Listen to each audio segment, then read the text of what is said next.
আসসালামু আলাইকুম রহমতুল্লাহ। সুপ্রিয় দর্শক, আশা করি আপনারা সকলে ভালো আছেন, সুস্থ আছেন। দেশ ও প্রবাস থেকে যারা আজকের এই ভিডিওটি দেখছেন সকলের প্রতি আন্তরিক শুভেচ্ছা অভিনন্দন। প্রিয় দর্শক, বরাবর না আছি আপনাদের নজরুল ইসলাম, নোয়াখালী এবং ফেনী থেকে। আজকে যে বিষয় নিয়ে আলোচনা করবো এটা মুরগির অত্যন্ত গুরুত্বপূর্ণ একটি বিষয়। অনেকে আমাকে চিনেন এবং জানেন এবং নিয়মিত ভিডিওগুলো দেখেন। আমাদের পিছনে যে মুরগিগুলো দেখতেছেন এগুলোর বয়স প্রায় 1 মাসের মতো হয়ে গেছে, যদিও এখন 1 মাস হয় নাই, কয়েকদিন বাকি আছে।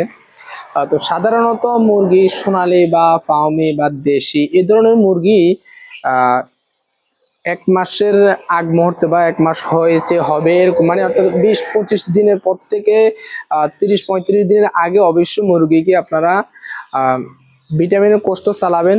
তার সাথে সাথে অবশ্যই আপনার মুরগিকে আমশার ওষুধ খাওয়াবেন। আমশার ওষুধ যদি না খাওয়ান, এই সময় মুরগি আমশা হবে। আমশা হলে মুরগি একটা ছোট বড় হয়ে যাবে এবং মুরগি ওজন কম হবে, দ্রুত ওজন আসবে না।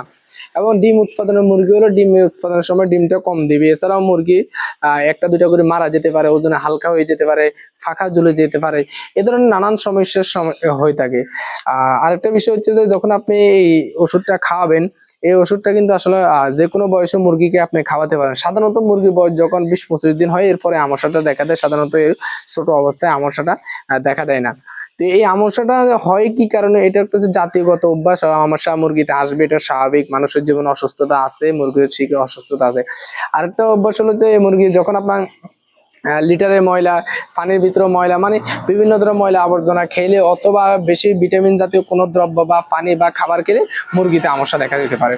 তো এই আমশার জন্য আপনারা কি ওষুধ ব্যবহার করবেন, বা আমি যে ওষুধটা ব্যবহার করে ভালো ফলাফল পাইছি সেটা আমি আপনাদেরকে দেখানোর চেষ্টা করতেছি। আমার হাতে দেখতেছি একটি ওষুধ আছে অ্যান্ডিকক্সিকে, অ্যান্ডিকক। এটা মূলত টলটাজোলিল গ্রুপ আছে। অনেকে টলটাজোলিল নামও চিনেন। তো আপনারা আপনাদের মুরগিকে অবশ্যই টলটাজোলিল দিয়ে আপনারা আমশার কোর্সটা সম্পূর্ণ করবেন। আমশার কোর্স মিনিমাম 3 দিন খাওয়াতে হবে আপনার মুরগিকে।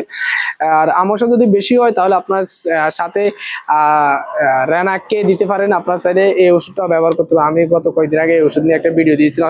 অর্থাৎ মুরগি যদি আমশা অতিরিক্ত হয়ে যায়, রক্ত যাইতে আছে, ওষুধ খাবারে খাওয়া যাচ্ছে না, তখন ওই রক্তটা জমাট বাঁধার জন্য ভিটামিন কে, বেরানাকে যে নামে আমরা চিনি, ওই কেটা খাওয়ালে মুরগির রক্তটা জমাট হয়ে যায়। তো আপনারা এই অ্যান্ডিকক্সি এটা টলটাজোলিল মূলত, এটা অন্য অন্য নামও পাবেন। আপনারা মূলত দেখে নেবেন যে এটা টলটাজোলিল কিনা। এই যে এখানে লেখা আছে টলটাজোলিল। তো এই টলটাজোলিল ওষুধটা আপনার মুরগিকে খাওয়াবেন। 1 গ্রাম ওষুধ 1 লিটার পানির সাথে মিক্স করার চেষ্টা করেন, যদি আপনার আমশা মোটামুটি হয়ে থাকে। আর যদি বেশি হয়ে থাকে তাহলে ডাক্তার শরণাপন্ন হয়ে আপনারা এটা ব্যবহার করতে হবে। আবার অনেকে এটাকে 1 গ্রাম 2 লিটার পানির সাথে মিক্স করার চেষ্টা করেন। তো এইভাবে আপনারা চাইলে এটি ব্যবহার করতে পারেন।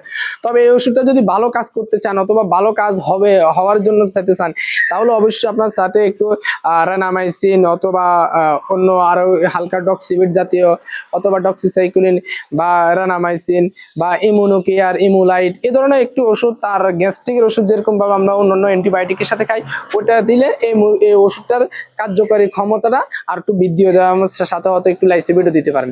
এইভাবে আপনার মুরগিকে আমশা মুক্ত করতে পারেন। আমশা মুক্ত হলে, রক্ত আমশা মুক্ত করতে পারলে আপনার মুরগিতে আপনি ভালো প্রফিট করতে পারবেন আর মুরগিগুলো দ্রুত ওজন আসবে।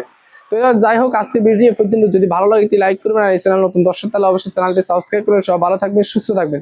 সকলের সুস্থতা কামনা করে এখানে বিদায় নিচ্ছি। আল্লাহ হাফিজ। আসসালামু আলাইকুম রহমতুল্লাহি ওয়া বারাকাতুহু।